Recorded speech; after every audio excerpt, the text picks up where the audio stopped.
నీ కృప నా ఎడల విస్తారమే, ఏనాడు తలవని భాగ్యమిది.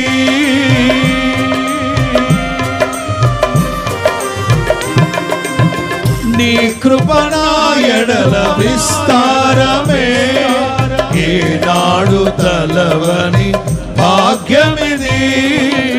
నీ కృప నాకు తోడుండగా, నీ సన్నిధియే నాకు నీడాయెనో. ఘనమైన కార్యములు నీవు చేయగా, కొదువేమీ లేదాయె నాకెన్నడు. ఆత్మబలముతో నన్ను నడిపించి నా గొప్ప దేవుడవు నీవేనయ్యా. బహు గొప్ప దేవుడవు నీవే.